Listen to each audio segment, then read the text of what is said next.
Which version of Wizardry 1, Proving Grounds of the Mad Overlord, should you play? I have opinions. I've been playing a lot of Wizardry games lately. I mean, I've always been playing a lot of Wizardry games in the sense of it being one of the most influential computer role-playing games.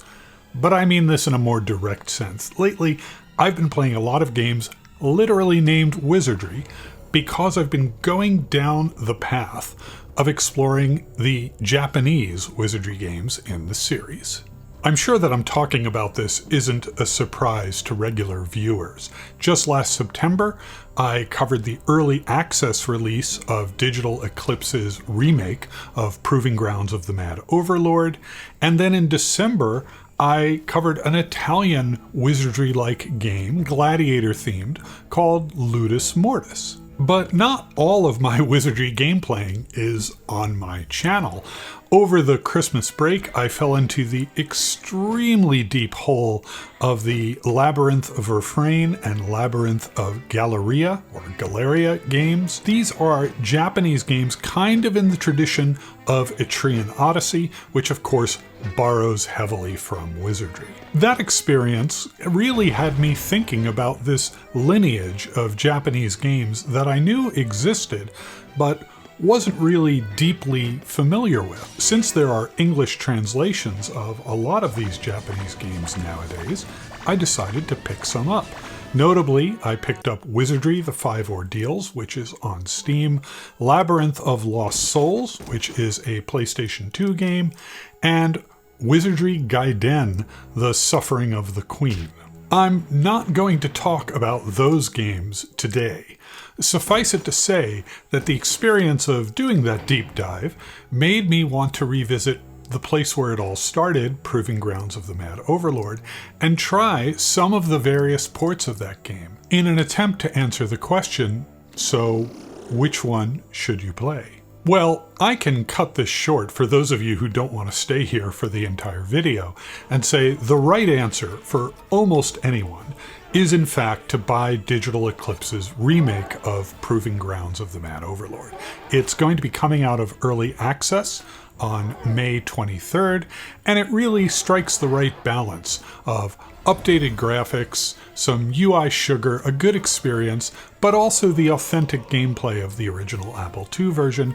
It literally has a picture-in-picture of that version in the corner of the screen.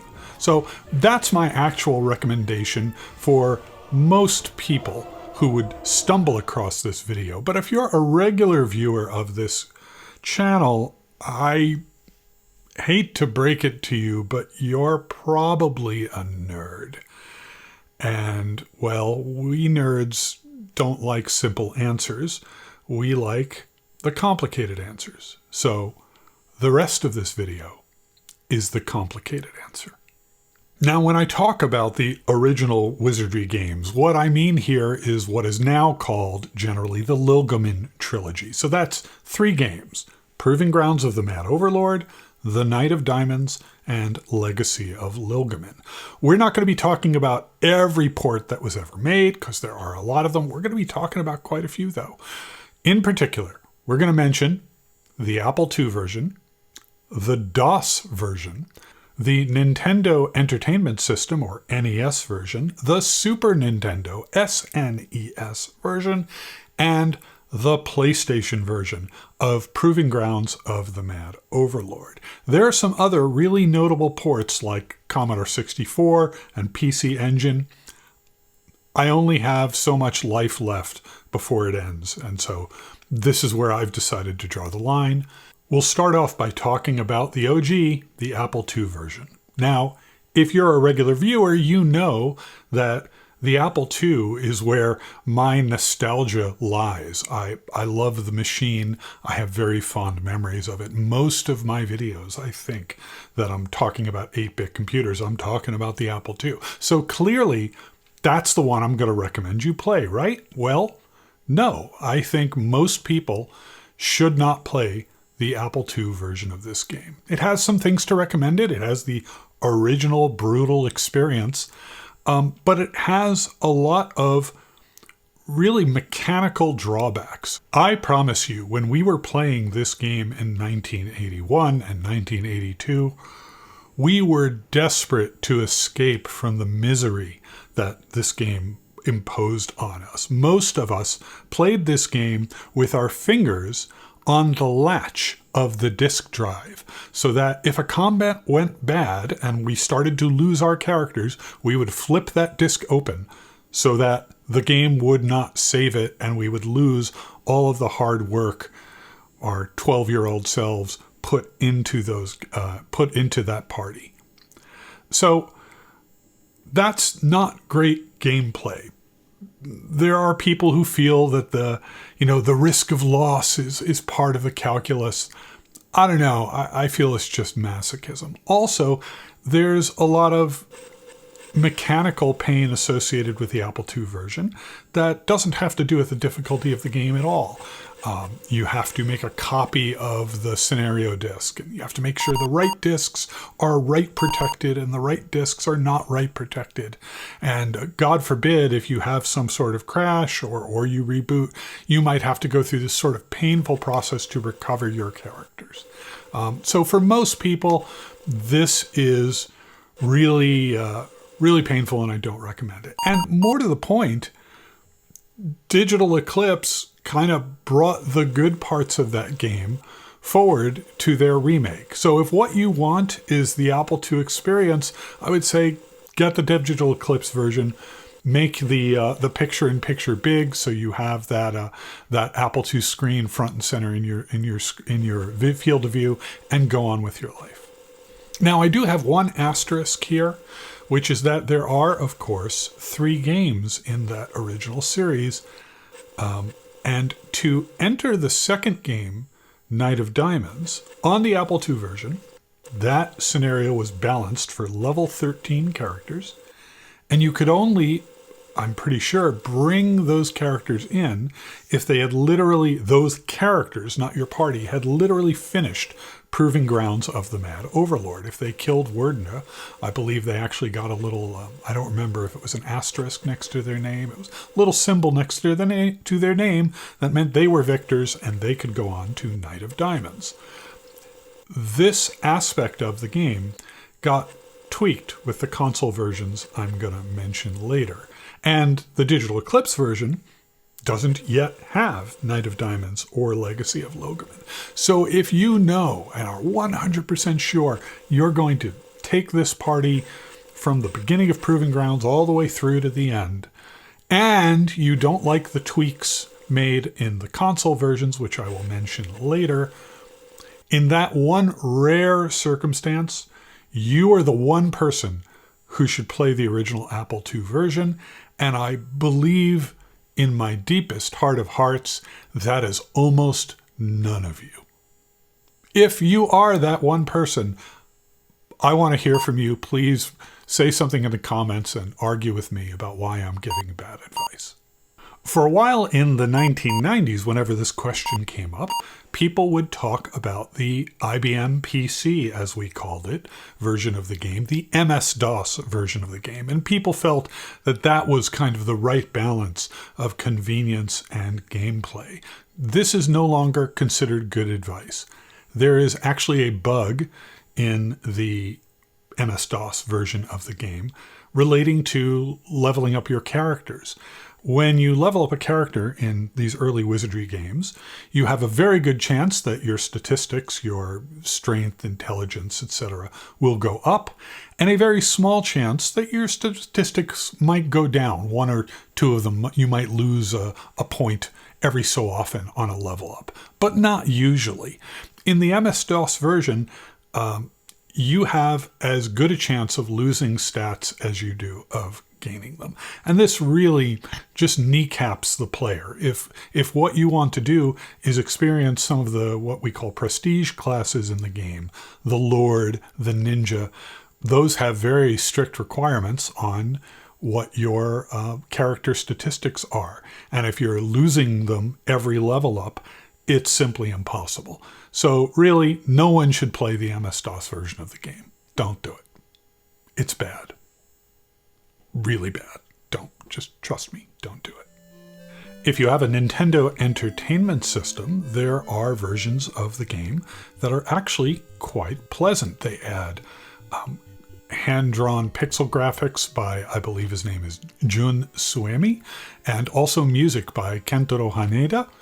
And they are made a little easier. They've been tweaked a bit to provide a easier entrance into the game, presumably because they assume that many of the people playing on the Nintendo would be children. This is a little bit of a cultural thing, but in the mid-1980s, video games were not really considered their own thing. They were really toys, right? The assumption going in is that like most of the people with a console system are kids. So the Nintendo version is a lot easier. I'll go into a little more detail when I talk about the Super Nintendo. Amusingly, you could move characters from game to game in the Nintendo system. It required custom hardware called a turbo file. If you're emulating, some emulators do support this, a virtual version of this turbo file, so it is possible to do it. Generally speaking, if you want to try the Nintendo version, I'd say try the Super Nintendo version, which is the same as the NES, but a little bit better in certain respects. So the Super Nintendo version is really the first of the console versions that I would say this one should be worthy of serious consideration. There are translation patches out there. The entire series of games, 1, 2, and 3, come in a single application. At least with the version I tried, you could individually toggle between English and Japanese names for game text, for monsters, for items, and for spells. For a lot of people, one of the difficulty bars of Wizardry is the nonsense spell names. I keep threatening to make a video connecting the Wizardry spell names to the Shin Megami Tensei Persona spell names. I swear I'm going to do it someday, but not today. The Japanese spell names are actually, although they're in Japanese, they're a lot more straightforward. They really are saying what it is that they're doing. You know, you're casting light. And maybe I'm the only person who cares about this, but the Super Nintendo version has a beautiful typeface. It is absolutely like, if I got to look at text, and in Wizardry, you often do, I love the Super Nintendo font. It just looks beautiful. And that more than anything else, I find myself, when I'm evaluating these different things, it turns out I care about how nice what I'm looking at is. I really like the Nintendo font. The game, like the Nintendo version, is tuned easier. To give you a specific example, I took a party into the first... Let me back up. Part of the essential Wizardry experience is taking a party into that first floor of the dungeon, having 1 or 2 combats, maybe losing a character to a combat. But really what often killed you were the chests. You find a chest, you have a thief, you're good, you're covered, you got a thief. They inspect the chest, they say it's a poison needle. Your thief opens the chest and it's an exploding box that kills your party. Or maybe it is a poison needle and it kills your thief. This happens all the time. While I was playing on the Super Nintendo version, for purposes of this video, I don't think I found a chest on the first level that had a trap. In fact, I literally took a party in and had no thief and just opened all the chests, and it was not a problem. I'm sure that there's some percentage chance I might have regretted that. But that in particular felt easier. The combat also felt easier to me. I've heard other people say that it is tuned easier, and my experience seems to bear that out. You always have to be careful with games that have randomness in them. Story time, old man story time. When I played Wizardry in 1982, 1983, one of the things you did, as you do, is re-roll the characters. You re-roll them a lot because there's a random element where the number of bonus points you get to apply to a character's stats varies a little bit. It varies between like normally 5 and 10 points.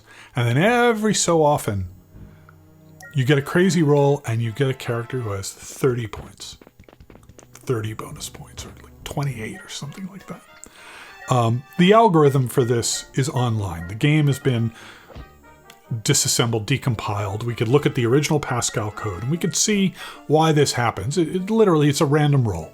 Every so often, if the roll is a certain value, then you get another bonus roll. And then there's a small percentage chance that you get even yet another one. So that's the math. When I was playing this game, every time I lucked into that, I had been rolling a Hobbit character. Halfling? Hobbit? I can't remember. I think they do call them hobbits. And so for decades, if you'd come to me in the mid-1990s and said, what about this bonus roll thing in Wizardry? I would cast my mind back. I would say, oh yeah, I remember that. Yeah, you would get that. You had a small chance of getting that if you were playing a Hobbit. I absolutely believed that randomness was not random. Or rather, it was random, but like this ritual of picking a Hobbit somehow influenced the roll. It's not true. I was wrong. So, when I tell you that the Super Nintendo version, that combat is easier and traps are easier, I want to hold out the possibility that I could be wrong.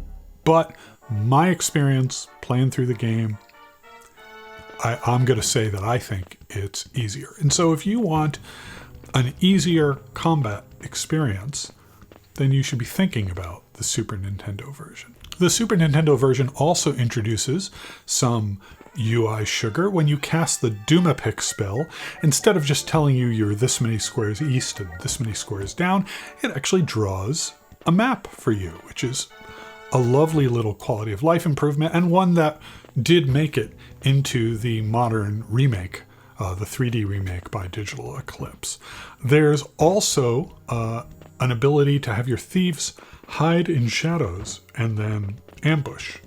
This was a huge improvement. It is not in most of the other games that I'm talking about, but that improvement was so good that you see it in almost all the later Wizardry games. This was a good idea that they added to the Super Nintendo version, and it's another thing that makes that game a little easier, gives you a little more firepower when you're fighting. Lastly, there is a PlayStation 1 version of the game called the Lilgamen Saga. Like the Super Nintendo port, it contains all 3 games. You can transfer characters between them. I'm going to mention that in more detail later. The art is beautiful. The music is very nice. The typeface, the font, not quite as good as the Super Nintendo version, in my opinion.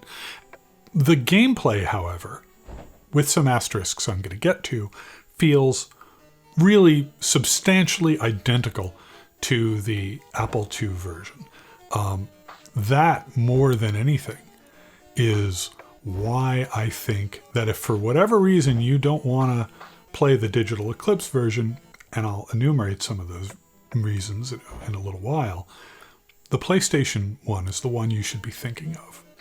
There are 2 aspects of this version that are different and very interesting, and these might make some people angry. They don't make me angry, but they might make some people angry. One is the game contains a full-time auto map. At any moment when you're not in combat, you can tap the right shoulder button, brings you to a menu, and on that menu, you can choose to see the map. That map will show you every place you have actually stepped in the maze. And it fully annotates everything you've been by. So if you've been through a teleporter, if you were on a spinner, if you went through a one-way door, it will annotate it and it will tell you that that door is one way. If you walk past a one-way door and don't go through it, it'll tell you there was a one-way door there. So some people are going to feel that this ruins the game. Well, we haven't even gotten there yet, because the game does something else, which is that it adds animation and visual effects to aspects of the game that get you lost. In the Apple II version, if you walk through a teleporter, your only clue that you walk through a teleporter is if the configuration of the maze was different where you landed, which sometimes it is and you notice it, Sometimes it isn't. The Apple II version has spinners that you're heading east and you step on a square, it will turn you north. You do not notice this when you're playing on the Apple II. I'll just say it, point blank. You almost never notice it. They tend to put these spinners in places where the configuration of the maze is identical. So getting lost in the maze was, really a part of that old Wizardry experience. In the PlayStation version, when you walk through a teleporter, the screen warps, there's a teleporty magical sound. You know you've gone through a teleporter. When you step on a spinner, you see the party, you see the maze whirling around you. So some people are going to feel that removes some of the difficulty of the game. And unquestionably it does. This makes navigating the maze easier. But, and here's where a bunch of people are going to hit the unsubscribe button. That was never really the fun part of Wizardry. That was the annoying part of Wizardry. And some of these things have come down to us in modern games, and generally they've been improved. Maze traversal in games like Labyrinth of Galeria has some of these elements of getting lost and ways of traversing the maze, and they all are more fun than what we had in Proving Grounds of the Mad Overlord. This game is about, 50 years old, 40 years old? You don't have to do this to yourself anymore. It's okay. You don't have to suffer. You can enjoy the sugar, enjoy the things that they added to the PlayStation version of Wizardry that make it easier. You will have more fun. That's my advice to you. If this makes you mad and you really want the full-on misery of the original 1982 Wizardry experience, you can get it. You can even just not open the auto map in the PlayStation version, right? The visual effects, when you go through a teleporter, that's harder. There's another visual effect, which is that you can see a dark area. There are areas in Wizardry which are completely dark. They tend to extinguish light spells. In this version, you could see it before you walk into it. I think, as a player, one, I enjoy that it's a little easier, if I'm honest, but also it feels more immersive to me. I feel like if I walk through a teleporter in real life, I'd notice. I feel like if I stepped on a thing that spun me around and around, I'd notice. So I like it, but you may not. And if that makes you mad, then ignore my advice, because my advice is, if you want to play through all three of those early games, Proving Grounds, Knight of Diamonds, Legacy of Logomen, or even if you just want to go to the second one, Knight of Diamonds.